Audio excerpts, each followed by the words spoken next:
चरणामध्ये संत लक्षण सांगितले आणि स्वतंत्र संत लक्षण आहे. म्हणजे या अभंगाचं जर बारकाव्यानं चिंतन केलं तर पहिलं चरण दुसऱ्या चरणाशी, दुसरं तिसऱ्याशी, तिसरं चौथ्याशी अर्थार्थी संबंध दर्शित करीत नाही. प्रत्येक चरण स्वतंत्र आहे. हे विशेष आहे या अभंगात. वास्तविक पाहता संत वाङ्मयाचा जर विचार केला, संत वाङ्मयामध्ये असा कोणताच अभंग आढळून येत नाही की ज्याचा संबंध नाही चरणाशी एकमेकाशी. सगळ्याच चरणाशी एकमेकाशी संबंध येतो प्रत्येक अभंगात. संत वाङ्मयाचा विचारच असा. कोणताही ज्या वेळेला विचार मांडते सत्पुरुष त्या वेळेला एक विचार एका अभंगामध्ये पूर्णतेने मांडला जातो. मग तो अभंग 3 चरणाचा असो की 100 चरणाचा असो, 7 चरणाचा असो, पण प्रत्येकाचा एकमेकाशी संबंध असतो. लेकुराचे हित जाणे माऊलीचे चित्त, या अभंगाचा जर विचार केला तर माऊलीने सांगितलं एकराचे चित्त माऊलीच झाले. लेकुराचे हित जाणे माऊलीचे चित्त, हिलाच कळलं.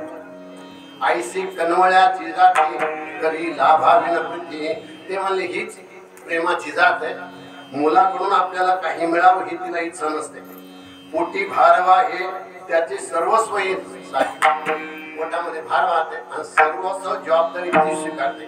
म्हणजे पहिल्या चरणाचा दुसऱ्या चरणाशी, दुसऱ्या चरणाचा तिसऱ्या चरणाशी संबंध आहे. साखळी म्हणजे असा एकही अभंग नाही तुकोबारायचे की ज्याच्यामध्ये साखळी नाही. संत वाङ्मयामध्ये असा अभंगच नाही. म्हणून आपल्याला ज्या ज्या वेळेला संत वाङ्मयाच्या एका चरणाचा, एका अभंगाचा विचार करायचा असतो त्यावेळेला एका चरणाचा अर्थ करून जमत नाही. मी नेहमी या बाबतीत सांगतो, अभंग ज्या चरणात, अर्थ ज्या चरणावर अवलंबून असतो त्याला ध्रुवपद म्हणते. गाण्याचा अर्थ ज्या चरणावर अवलंबून असतो त्याला पादुपद म्हणते. आणि लावणीचा अर्थ ज्या चरणावर अवलंबून असतो त्याला कोणपणात माहित आहे, त्याला मुखडा म्हणते. विठाला विठाला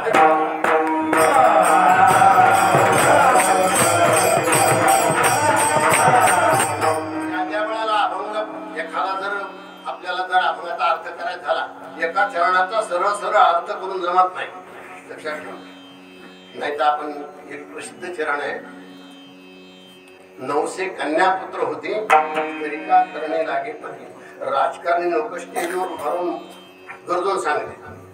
अर्ध्या हाळकुंडात पिवळा घालला महाराज गरजून सांगतो. काय म्हणतो, नवसानं जर लेकर होत होते तर लग्न करायचं काम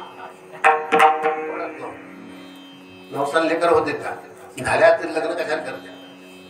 मी त्यांना असं विचारतो की लग्न झाले किती जोडपे दाखवून द्यायचे की त्यांना मूल नाही. लग्न झाल्यावर मूल होतं असं काय असं म्हणता येईल का? नाही. काय कशामुळे म्हणते ते, त्यांचं म्हणणं नवसानं मुलं होत नाही. ते कितपत खरे असं जर विचारलं तर तुकोबाराचा या कडव्याचा अर्थ असा नाही हे लक्षात ठेवा. आपण ज्याला नवस म्हणतो ते नवस नाही. आपण कशाला नवस म्हणतो, बकरी कापणं, कोंबडी कापणं याला आपण नवस म्हणतो. शास्त्र त्याला नवस म्हणत नाही. ज्याच्यासाठी जेवढं पुण्य लागतं तेवढं पुण्यकर्म त्या माणसाकडून करून घेणं याचं नाव आहे नवस. नवसाला मुलं होते त्याने असं जर विचारलं तर दशरथ राजानं पुत्र प्राप्तीसाठी पुत्रकामेष्टी यज्ञ केला. त्याच्या पुढे सांगतो, गोनाईला मुलगा नव्हता त्यावेळेला गोनाईनं देवाला नवस केला. जनाबाईनं सांगितलं, गोनाईने नवस केला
याच्या पुढची कथा सांगतो मला.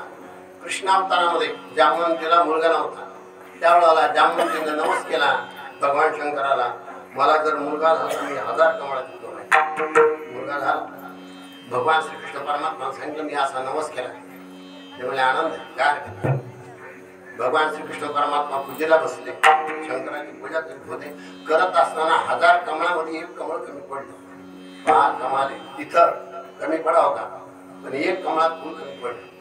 आणि कर्मशास्त्र असं सांगतं, धर्मशास्त्र असं सांगतं, कर्मामध्ये कोणत्याही प्रकारची उणीव सुद्धा होत नाही. तुमचं आमचं असं असं ढकू द्या, चलू द्या, ते नाही, ते मिळालं नाही. ते म्हणजे कर्म धर्मशास्त्र मान्य करीत नाही. जर कर्मामध्ये जर उणीव पडली, जे कर्म सद्गतीला नेतं त्या कर्मामध्ये जर उणीव पडली तेच कर्म अधोगतीला नेतं. इतकं वाईट आहे. तर उणीव सहन होत नाही. म्हणून भगवान श्रीकृष्ण परमात्माने स्वतःचा डोळा काढला आणि नेत्र कमळ म्हणून अर्पण केलं. त्यांना भगवान शंकर प्रसन्न झाले आणि सुदर्शन चक्र दिलं. पुष्पदंतानं महिम्न स्तोत्रामध्ये कबुली दिली. लक्षात ठेवा. मग 9 साल मुलं होते का नाही असं काय म्हणायचंय, खरं का खोटं. विठाला विठाला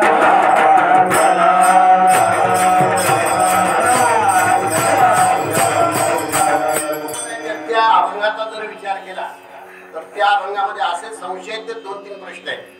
पहिला प्रश्न आहे, त्यांनी सुरुवात अशी, वैद्यवाच विती जीवा तरी कोण ध्यात से देवा. ते म्हणजे खा माणूस आहे, दवाखान्यात त्याला त्याचा ऑपरेशन करायचंय, फार मोठा ऑपरेशन आहे. त्यावेळेला डॉक्टर काय करतो, जवळच्या माणसाच्या सहाय्य घेतो. कशामुळे घेतो, काही जर झालं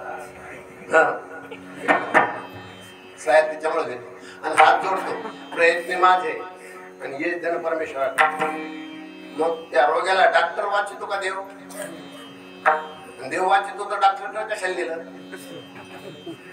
देव जर त्या रोग्याला वाचितो तर दवाखान्यात कशाला लिहिलं. बरं डॉक्टर वाचितो म्हणावं तर डॉक्टर मेली नसते, डॉक्टर नंतर रोगी वाचवली असते तर ते स्वतः मेली नसते. मग कोण वाचितो, रोग्याला वाचितो कोण, डॉक्टर वाचतो का देव वाचितो. तुकोबारायांनी त्याच अभंगामध्ये 3रं एक असं चरण घातलंय, अंगी दैवत संचरे तरी काय तेथे उरे. माणसाच्या ज्यावेळेला ते म्हणजे अंगात येते का, बाईच्या माणसाच्या अंगात येतं, त्यावेळेला अंगात येतं म्हणजे देवळात काय राहतं. मग अंगात येणं खरं का खोटं, अंगात येणं खरं का खोटं. 9 साल मुलं होते का नाही. रोग्याला कोण वाचवतं, देव वाचतो का डॉक्टर वाचतो. तुकोबारायांनी शेवटच्या चरणात सांगितलंय, जाणे हा विचार स्वामी तुकयाचा दातार. ते म्हणले देवाला माहित, मला माहित नाही. त्यांनी कानावर हात ठेवले. अंगात येणं खरं का खोटं, देवाला माहित. रोग्याला देव वाचतो का डॉक्टर, ते म्हणले देवाला माहित. 9 साल मुलं होते का नाही, ते म्हणले देवाला माहित. तुकोबारायांनी विचारलं असं म्हणून कसं झालं. द्रौपदात त्यांनी सांगितलं, प्रारब्ध ते ठेवी उरी. ते म्हणजे प्रारब्धातली उरी ज्याला काढता येते त्याच्याकडून हे सगळंच होतं. विठाला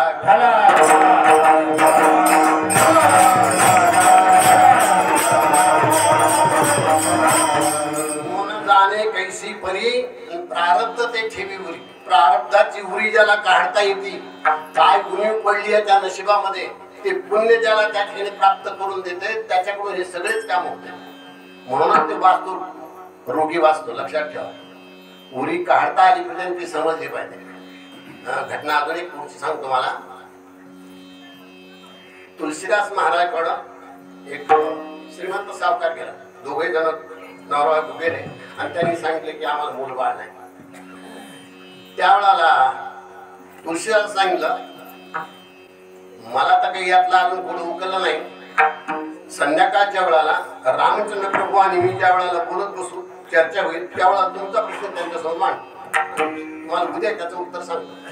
त्याप्रमाणे दोघांचं त्या ठिकाणी बोलणं झालं. संध्याकाळी रामचंद्र प्रभूला विचारलं की सकाळी सावकार आले होते माझ्याकडं, त्यांना संतती नाही, काय म्हणायचं? रामचंद्र प्रभू सांगितलं या जन्मात तर त्यांना संतती नाहीच, पुढच्या 8 जन्मात त्यांना संतती नाही. काय म्हणता येतं? काही वाईट वाटलं त्यांना, पण नाविलाज होता. दुसरीशी ज्या वेळा सावकार आला त्यावेळेला सावकारानं सांगितलं की काही माफ करा, परमेश्वराचा आदेश असा. रामचंद्र प्रभूंनी सांगितलं या जन्मात तर संतती नाहीच नाही, पण 8 जन्मात संतती नाही. तिथं काय करतं माणूस? परमेश्वराच्या पुढे काय चालतं? मूकं करू दिवाचा भंगम लंघेते यत्कृपातम वंदे परमानंद माधवम. परमेश्वराची कृपा व्हावी लागते ना, काही जमत नाही तिथं. ते घरी आले, एके दिवशी दुपारची वेळ होती, गावातल्या सामसून झाली होती, शेतामध्ये निघून गेले होते लोक, घराला कड्या लागल्या होत्या, कुलप लावले होते, दुपारची वेळ होती. सावकाराची बायको घरी, तितक्यामध्ये एक साधू आला आणि त्या साधूनं अशी घोषणा केली, जो कोणी मला 1 भाकर देईल त्याला 1 बच्चा, 2 रोटी 2 बच्चे, 3 रोट्या 3 बच्चे, 4 रोट्या 4 बच्चे, 5 रोट्या 5 बच्चे. तो साधू ज्या वेळेला आरू ठोकून गावात फिरत होता त्यावेळेला सावकाराच्या बायकोने हे बोलणं ऐकलं आणि तिला वाटलं की संतती नाही आपल्या नशिबात, काय करायचं? भाकरी द्यायला काय हरकत आहे? उपाशी येतो मागायला ना, 5 भाकरी द्यायला काय हरकत आहे? आपल्याला आपल्या घरात आहे सगळं, द्यावं, संतती होईल या नाही होईल काय ते म्हणतो त्याच्याजवळ. तिनं 5 भाकरी आणि कालवण त्या साधूला दिल्यानंतर योगायोगाने तिला 5 मुलं झाली. तुम्ही म्हणता इतक्या लवकर का? इथं जर तेवढे मुलं होत तर तुम्ही थांबणार नाही. विठाला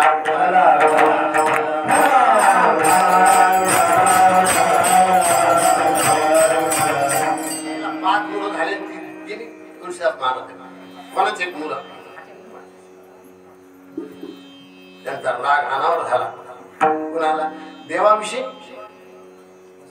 संध्याकाळच्या वेळेला ज्या वेळेला दोघं बसले त्यावेळेला देवाला म्हणले काय काय लावलं हे सगळं? अरे माझ्या मुखातून तो सांगायला लावलं तिला की 8 जन्म संतती नाही आणि ती 5 मुलं हात घेऊन आली, काय म्हणायचे? देव हसले. ते म्हणले ते साधूचं लक्ष नाही, त्याला काय नाही, सामर्थ्य त्या माणसात तसं. त्याला 8व्या जन्मातली संतती या जन्मात त्यांच्या पदरात टाकली. सामर्थ्याने नवसानं मुलं होतेत का नाही? कृपा झाल्यावर सगळंच होतं. विठाला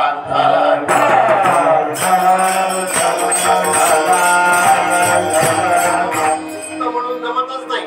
एका चरणाचा अर्थ साधा आणि सरळ करून जमत नाही. नवसानं मुलं होतेत का नाही? तुकोबार म्हणले. तुकोबारा काय म्हणले? अर्ध्या हाडकोंडात डोळा झाला तुकोबार आहे म्हणले. सगळ्या अभंगाचा विचार कर ना, काय म्हणले तुकोबार आहे? ध्रुपदात काय म्हणले? शेवटच्या चरणात काय म्हणले? सगळ्या अभंगाचा भाव तो तसा लागतो, गिरवी लागत नाही. तसं या अभंगाचा जर विचार केला तर प्रत्येक चरण स्वतंत्र आहे.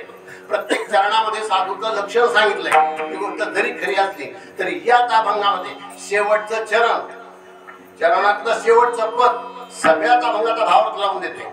शेवटच्या त्यांना तुकोबारा सांगू लागले. तुका म्हणे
आणखी मला शेवटच्या चरणाकडे जायचंय. विठाला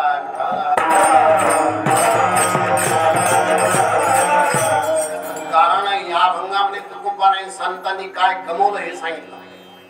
ब्रह्मरस कमवला. ब्रह्मरस उभी तयासी भागवती. संतांनी काय मिळवलं ते मला ब्रह्मरस मिळवला. संतांनी काय टाकलं दुसऱ्या चरणात सांगितलं. उपाधी वेगळी जाणीवेच्या नाही त्या विटाळा खंड सोहळे. उपाधी वेगळी जाणीवेच्या सत्पुरुषांनी उपाधी टाकली. लक्षात ठेवा, उपाधी टाकणं तेवढं सोपं नाही. लक्षात ठेवा, तुम्हाला मला वाटतं तेवढं सोपं नाही. उपाधी टाकणं सोपं नाही. आपण आहे त्याच्यात नाराज होतो. लक्षात ठेवा, उपाधी टाकायची नंतर झाली. एखाद्या माणसात जर काही जर नुकसान झाली असं नाराज होते. झालं तर म्हणते देवानं आमचं वाटोळं केलं. देवानं काय आमचं बरं केलं. अरे देवानं काय केलं? तुझं कर्म तुला फळाला आलं. देवानं काहीच नाही केलं. पण माणसं नाराज होते. तुकोबा जिजाबाई कडक स्वभावाच्या त्या. तुकोबारायला बोलवत होत्या. तुकोबाराय नाराज होते का? बरे झाले देवा बाईल कर्कशा.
घरीच असतात ना. विडाला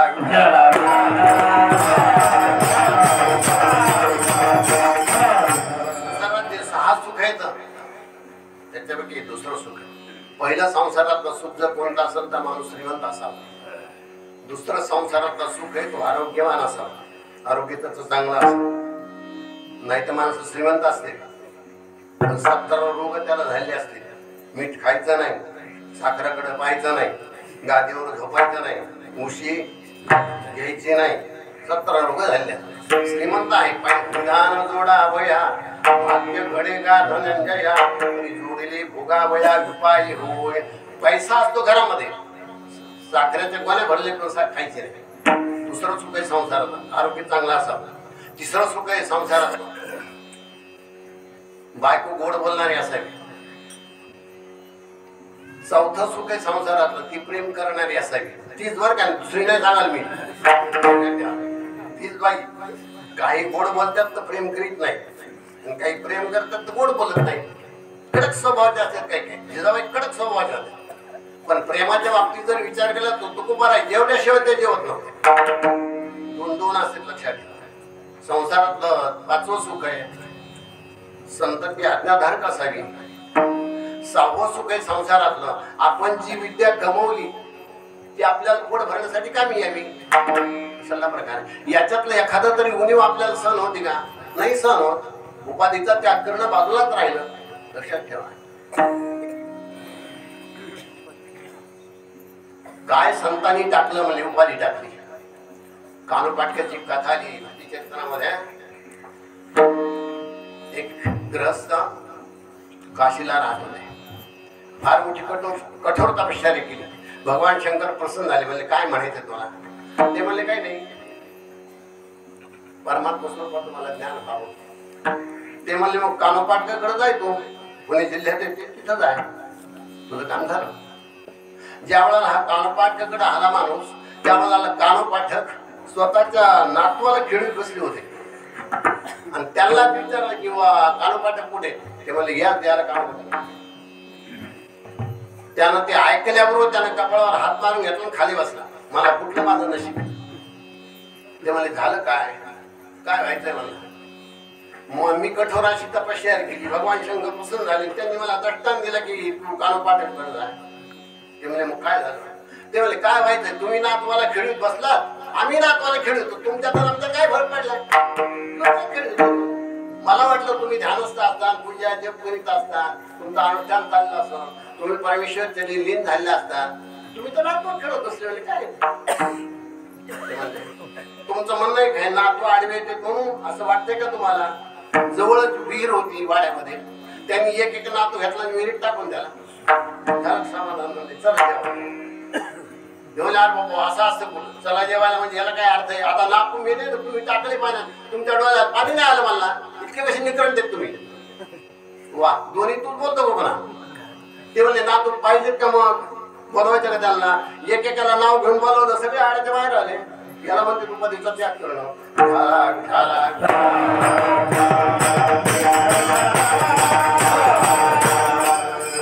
संतांनी काय राखलं? संतांनी निजातनं सुख राखलं. लक्षात ठेवा. मन हे निश्चळ झाले की ठाई तया होणे काही निज सुखा. त्यांनी निजातनं सुख राखलं. त्याचं कारण आहे मन परमेश्वर त्यांनी लीन केलं. त्यांनी कार्य काय केलं? नाही त्या विटाळ अखंड सोळी उपाधी वेगळी जाणीवेच्या उपाधीचा त्याग केला. मन परमेश्वर त्यांनी लीन केलं. निजातनं सुख त्यांनी राखलं. कार्य काय केलं? तेची पुण्यवंत परोपकारी प्रबोधित्या नारी न लोका. ते पुण्यमान पुरुष आहेत, परोपकारी आहेत. त्यांनी जगाचा उद्धार करण्याचं कार्य फार मोठ्या प्रमाणात केलं. पण या सगळ्यासाठी काय करावं लागतंय हे महाराज शेवटच्या चरणात सांगू लागले.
पायपूस हे पद हे महत्वाचं आहे. या शेवटच्या चरणामध्ये पायपुसणं होऊन राहावं लागतं संतांचं. तीर्थ तन्मूळ जिवे चरणासे लागावे अगरवता करावे दाश सकळ तर जमतं. पायपुसणं होऊन राहिलं तर जमतं.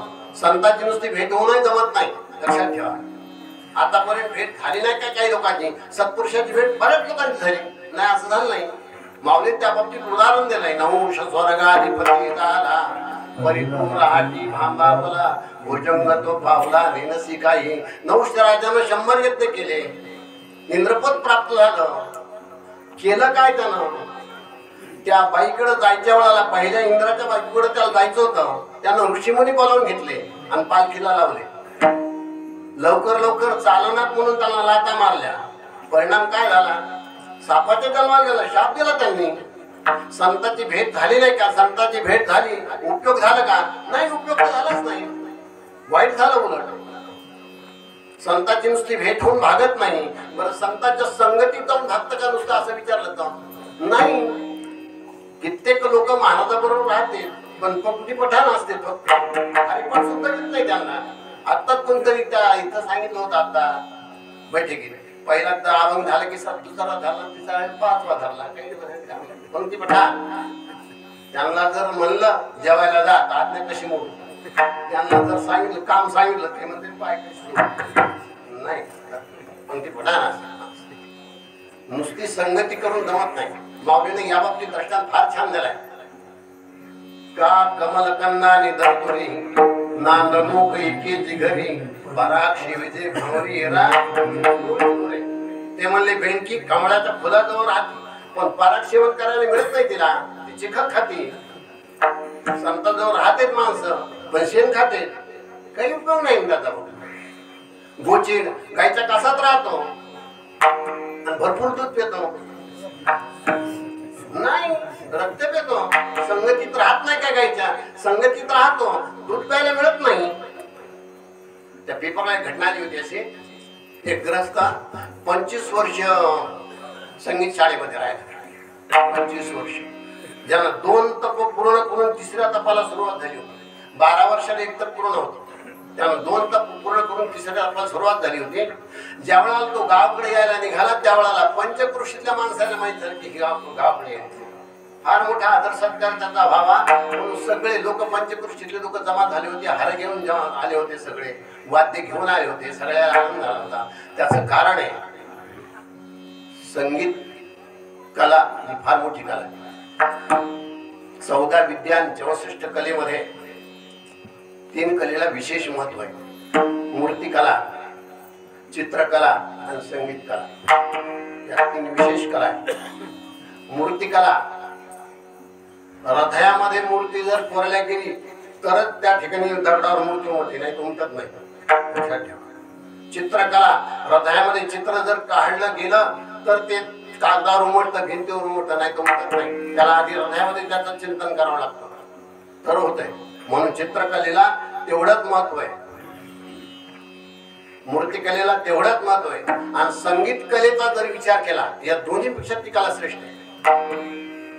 त्याचं कार्यशास्त्र सांगतं की गाणारे माणसं स्वतः तद्रूप होते परमेश्वराशी, यात काही नवल नाही. ऐकणाऱ्या माणसाला ते परमेश्वराकडे घेऊन जाते, तेवढा त्यांचा अधिकार आहे.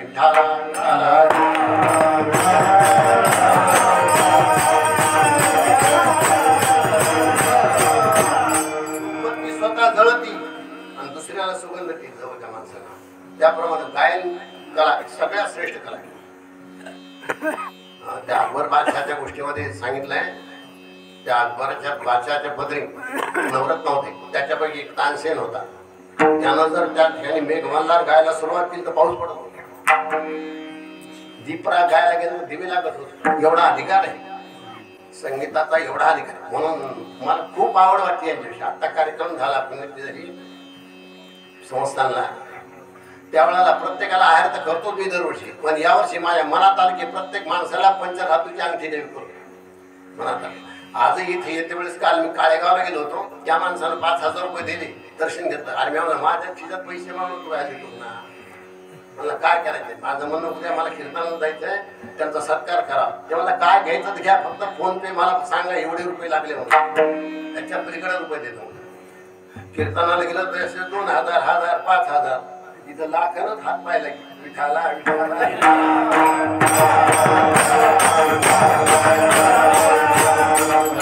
काम असतं शास्त्र त्या माणसाची, काही म्हणायचं काम नाही, त्याला म्हणावं लागत नाही. 1 लाख दे, 2 लाख दे, मला काय म्हणतो त्याला. कीर्तनाला म्हणतेच लोक की 2,000 देईन, 5,000 देईन, हे कसे पुरते. तिथं म्हणायचंच काम नाही. तेव्हा तू किती द्यायचेच महाराज. मी म्हणलं उद्या कीर्तनाला जायचं, ते मला काय घ्यायचं, शाली घ्या, उपरणे घ्या, तुम्हाला काय घ्यायचं ते घ्या, फक्त मला सांगा एवढे पैसे झाले. मी फोन पे करतो. त्याला वाटरूनला घेतले आता सगळे उपरणे, तर सांगितलं ते ताबड पैसे विठाला विठाला.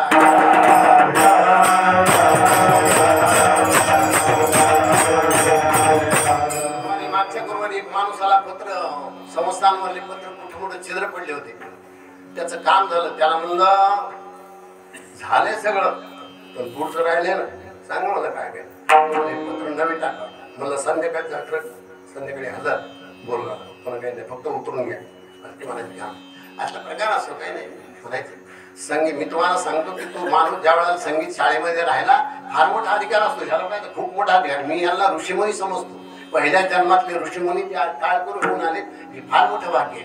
संगीत कला सगळ्यात मोठी. वारकरी संप्रदायाचा जर याच्याविषयी विचार केला माऊलीनं पहिला अधिकार यांना दिला. कीर्तनाला जे 8 प्रकारचे लोक येते त्याच्यामध्ये पहिला नंबर आहे. गाते श्रुत्याने चतुर विनोदी दुष्चित्ते सोम भावी पूर्ण ज्ञाते या सकळाते विनवणी. काय विनंती यांना करा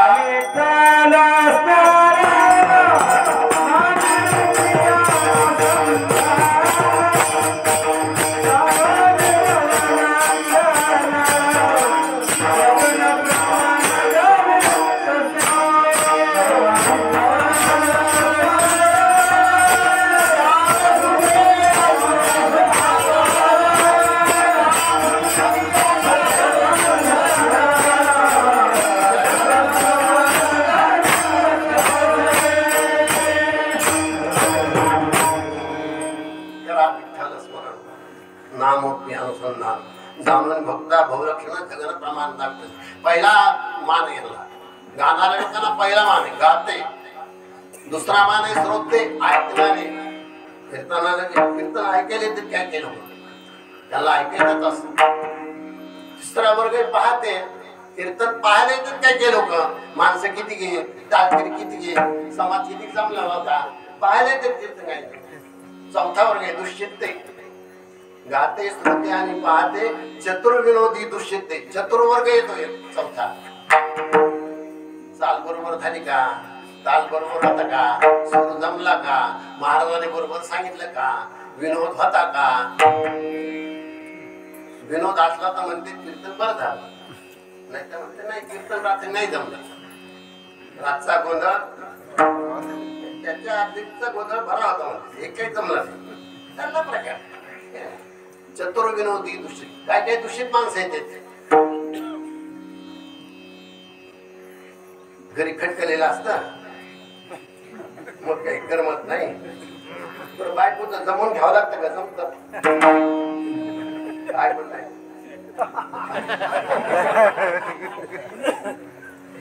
जमून घ्यावं लागत का जमत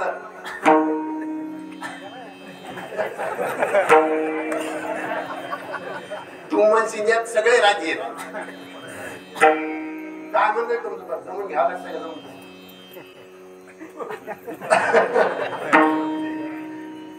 जमून घ्यावं लागतं का जमत मनानं मोकळे पणा ना काय बोलायला त्याच्यामध्ये. जमून घ्यावं लागतं जमत कोणाचंच नाही. त्याला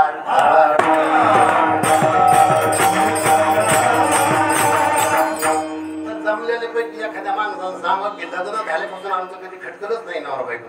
सांगा कोणी बसलेलं सांगा हात वर करून की आमचा आतापर्यंत काहीच झालं नाही तो काहीच नवरा बायको. उभा राहिल्या लोकांनी सांगा सांगणार सांगा आमचं कधी भांडण झालं नाही म्हणून पुन्हा काय राहिलं हे म्हणायचं का. हा तसं काय नाही. एक माणूस भेटला होता मला ते म्हणलं आमचं भांडण झालं नाही मला. ते म्हणलं काय कारण आहे मला तरी सांग. ते म्हणला ती तिच्या मनासारखं वाद येते आणि मी तिच्या मनासारखं वागतो म्हणला. त्याचा काय संबंध आला.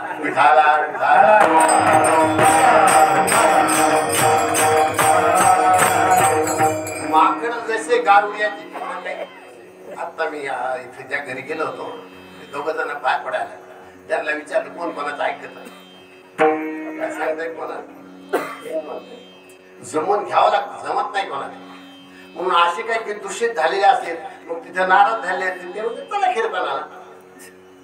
सोम भावी पूर्ण त्याते एक वर्ग असा आहे तो सोम भावी. आपला उद्धार व्हावा परमेश्वराचं नामस्मरण नामचिंतन घडावं त्या ठिकाणी आपल्याला सत्कार्य घडावं सत्कर्म घडावं वाचे वाटा आपल्याला नामस्मरण नामचिंतन यावं म्हणून कीर्तनाला येते. प्रेमी उद्धार पावेन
माणसं खाली कीर्तनाला येते, 8 प्रकारचे लोक कीर्तनाला येते. मला सांगायचं की पहिला वर्ग आहे तो गायनाचा, गाते त्यांचा पहिला नंबर. संगीताला शास्त्रामध्ये एवढं महत्व आहे. प्रपंचामध्ये महत्व असं यात काही नवल नाही, परमार्थामध्ये महत्व आहे. उच्च स्थितीला हे गेल्यानंतर भगवान परमात्मा त्यांना अगोदर कैलासाला घेऊन जातो आणि विचारतो काय तुमची इच्छा आहे. इथून पुढे सुरुवात अधिकार संगीताचा एवढा अधिकार. मी तुम्हाला तेच सांगू लागले, तो माणूस 25 वर्ष संगीत शाळेमध्ये राहिला, 2 तप पूर्ण झाले होते, म्हणून त्याचा फार मोठा सत्कार करीत करीत त्याला आणला होता. मंदिरामध्ये समाज जमलेला होता आणि त्याच्यासाठी आसनही टाकलेलं होतं. उच्च आसनावर त्याला बसवलं आणि त्याच्या गळ्यात टाळ त्याला सांगितलं फक्त एक अभंग म्हणा, आमची तृप्ती होणार. तसा टाळ गळ्यामध्ये दिला, तसा त्यानं खालीच घेऊन द्याला. मला मी त्या भानगडीत पडलोच नाही. संगीत शाळेमध्ये 25 वर्ष होतो पण त्या भानगडीत पडलो नाही. मी भांडे घासायला होतो मला तिथं. संगीत त्यांचं सुरू झालं, मी गावाकडे घरी जात होतो, मला भानगडीत पडलो नाही. संगतीत राहून काय करायचं, 25 वर्ष 2 तप पूर्ण, 3रं तप पूर्ण व्हायलंय सुरुवात, काही नाही घेत त्याला. अभंग सुद्धा म्हणता नाही आला. त्याचं कारण नुसत्या संगतीत भागत नाही, नुसत्या भेटीत भागत नाही, पाय पुसणं व्हावं लागतं तर जमतं. तुका म्हणे त्यांचे पाय पुस. पण घडतं नेमकं असं आहे, माणसं जेवढे हुशार होते तेवढे माणसं तज्ञ होते, जेवढे माणसं पुढे जाते तेवढे माणसं डोक्याकडे सरकते, पायाकडे सरकते. मोठेपणा येतो त्यांना लाज वाटते पायाकडे सरकायचं, ते डोक्याकडे सरकते. घडलेली घटना आहे, महाभारतातला प्रसिद्ध दृष्टांत आहे, तुम्हाला फक्त आठवण करून देतो. कौरव पांडवाचं युद्ध होऊ नये म्हणून भगवान श्रीकृष्ण परमात्मा शिष्टाईसाठी गेले होते. शिष्टाई असफल झाली आणि युद्ध निश्चित झाले. त्यावेळेला दुर्योधन आणि अर्जुन प्रत्येक राजाकडे जात होते मदत मागायला, आमच्याकडे युद्ध झाले यामुळे. त्यावेळेला धर्मराजानं अर्जुनाला सांगितलं, लवकरात लवकर जाय, कोणी नाही भेटलं तर हरकत नाही, पण देवाकडे आधी जाय. भगवान परमात्मा जाऊ म्हणून वेळ झाला. ते म्हणले तशामुळेच आपले मामा तिकडे गेले. पांडवाचे मामा कौरवाकडे युद्धाला होते, त्याचं कारण दुर्योधन आधी तिकडे गेला होता म्हणून त्याला एकदा हो म्हणले झालं, काही म्हणायचं. तसं देव आपल्या हातून जाईल म्हणून अर्जुनाला आग्रह करत होते. जाता जाता अर्जुन तिथे गेला, पण नेमकी अशी वेळ झाली की हात जायच्या आधी तिथं दुर्योधन तयार होता. दुर्योधनाचा रथ पाहिल्यामुळे याला वाटलं गेला आपल्या हातात सगळं, काही खरं. तितक्या सेवकाला विचारले बुवा देव आहेत का? ते म्हणले हो देव आहे. काय करायला? म्हणजे झोपले. त्याला वाटलं अर्ध काम तर झालं. मध्ये ज्या वेळाला गेला त्यावेळेला दुर्योधन तिथंच होता, पण वृक्षाकडून बसला होता दुर्योधन, आयत्याकडे नव्हता. मला सांगायचं जेवढे माणसं मोठे होते तेवढे तिकडे सरकत, पण इकडे सरकत नाही. याला वाटलं आपली जागा रिकामीच आहे. तुझे पायी सुख सर्व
तुझे पायी सुख सर्व आहे. देवा तुझ्यात पायाजवळ सुख आहे. घटना सगळ्या पुढची माहित आहे. दट्टा जमला अर्जुन ज्या वेळा तिथे बसला, भगवान परमात्मा उठल्याबरोबर अर्जुनाकडे पाहिलं, कोणीकडे काय करणार. पाठीमागून आवाज आला, मी आधी आलोय. ते म्हणले मी याला पाहिलं.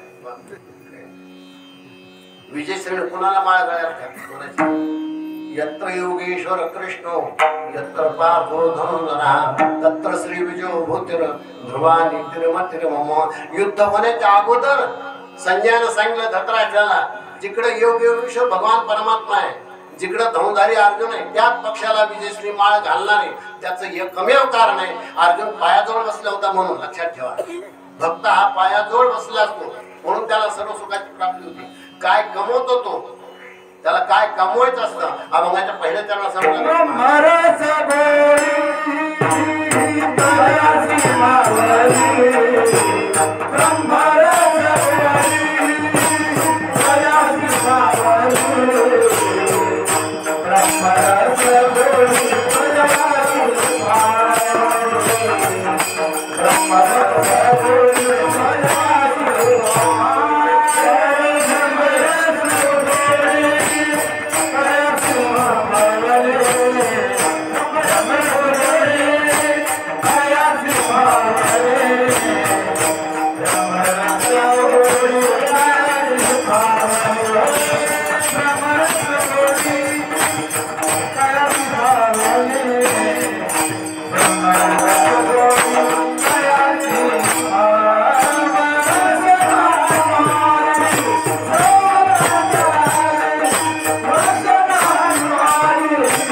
वासना निमाले समळजांची.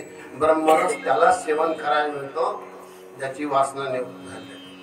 अविद्येसह वासना निवृत्त व्हावी लागते. या वासनेचं ज्या वेळेला योग वाशिष्ठामध्ये चिंतन आलं, त्यावेळेला महर्षी वशिष्ठांनी रामचंद्र प्रभूला सांगितलं, वासनादिविधा मुक्ता शुद्धा जमलिना तथा अशुद्धा जन्मनो हेतू शुद्ध जन्म विनाशी. ते म्हणले वासनेचे दोन प्रकार आहेत, एक शुद्ध वासना आणि दुसरी अशुद्ध वासना. शुद्ध वासना जन्म मरणाची निवृत्ती करते, अशुद्ध वासना जन्म मरणाला काढी. भगवान परमात्माने गुणाचा विचार, हाच विचार गुणाच्या दृष्टिकोनातून भगवद्गीतेमध्ये मांडलाय. साध्या भाषेत सांगायचं तर सद्गुण आणि दुर्गुण दोन गुण आहेत. किती दोघायचं जमतंय, दोघायचं जमतच नाही, लक्षात ठेवा. माणूस सद्गुणाकडे लवकर जातो का दुर्गुणाकडे लवकर जातो असं विचारलं तर मुलाला शाळेत नेऊन घालावं लागतं का खोड्या करायचं सांगावं लागतात? खोड्या करायचं सांगावं लागत नाही, शाळेत नेऊन घालावं लागतं. गवत आपोआप उगवतं, धान्य पेरावं लागतं, सहजासहजी नाही होते. एक मुलगा शाळेत जात नव्हता म्हणून त्याची आई म्हणली, बाळा शाळेत का जात नाही रे?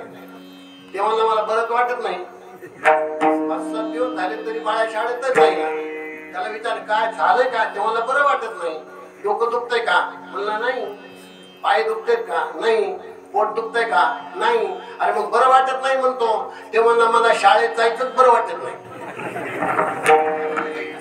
त्यातला प्रकार आहे.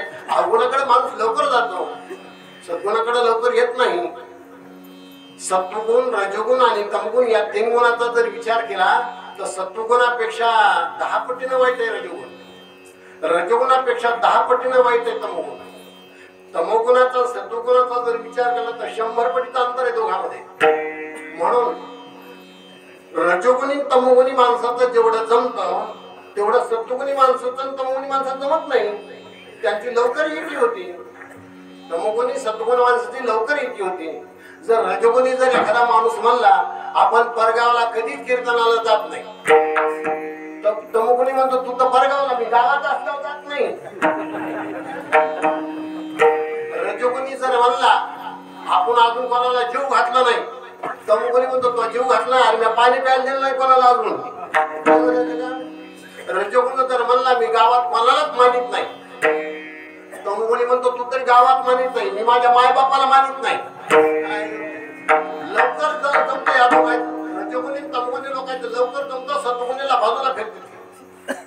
वास्तविक पाहता तमोगुण सत्वगुण चांगला आहे, माणसानं तिकडं जावं, पण माणसं जात नाही.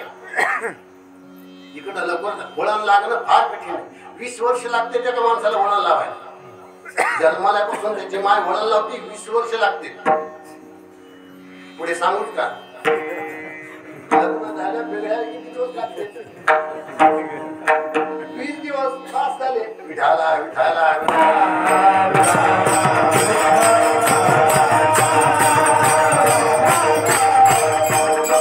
मुलगी जर लग्नाला आली तर माणसं म्हणते तिला उजवायचंय, आणि पोरग जर लग्नाला आलं तर माणसं म्हणते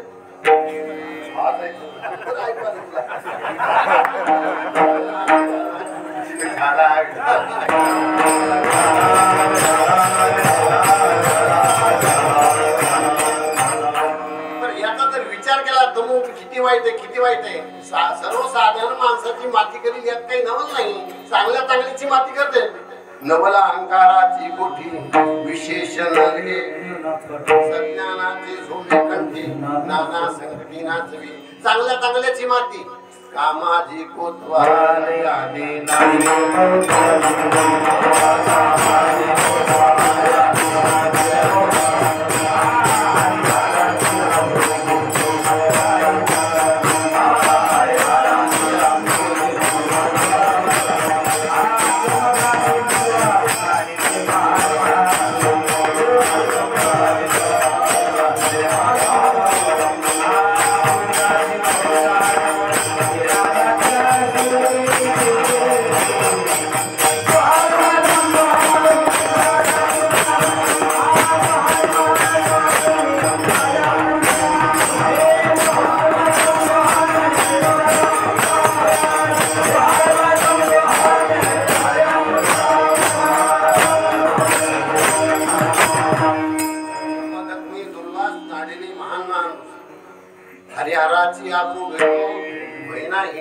काय करायचं अजून कोणाला असं. काल वर्षी कीर्तनात 7-8 दिवस झाले. सोनियाचा दिवस आधी अमृत मागून घेतला होता. सोन्याची निर्मिती कशी झाली सांगते वेळेस दृष्टांत असा आला. शास्त्रामध्ये भस्मासुराला भस्म करण्यासाठी भगवान परमात्माने मोहिनीचं रूप घेतलं होतं. त्यानंतर त्याचा स्वतःचा हात डोक्यात ठेवला. मोहिनीनं सगळ्याला हातानं माहित आहे मोहिनी जळून भस्म झाली. भस्मासूर भस्म झाला. इतक्यावर नाही थांबली गाडी. भगवान शंकरानं ज्यावेळेला त्या मोहिनीकडे पाहिलं त्यावेळेला तिच्या मागे पळत निघाले. मोहिनी पुढे पळतील, भगवान शंकर पाठीमागे पळतील. विष्णू सांगू लागले की मी विष्णू आहे, मोहिनीचं रूप घेऊन आलो. तरी काही समजा बेहोश झाले. सगळे विसरले. त्या मोहिनीच्या मागे लागले. पळता पळता कामातूर झाले. वीर्यपात झाला आणि त्या वीर्याचं सोनं तयार झालं. सोन्याच्या खाणी तयार झाल्या. म्हणून सोनं तयार झालं. म्हणून माणसाच्या वीर्याला सुद्धा सोन्याची किंमत मला ते सांगायचंय की वाईट दुर्गुण एवढे वाईट असेल म्हणून वासनेचा त्याग होणे अत्यावश्यक गोष्ट आहे. माझा टाइम संपलाय. मला जेवढा टाइम मिळतो तेवढा संपला. ज्ञानेश्वर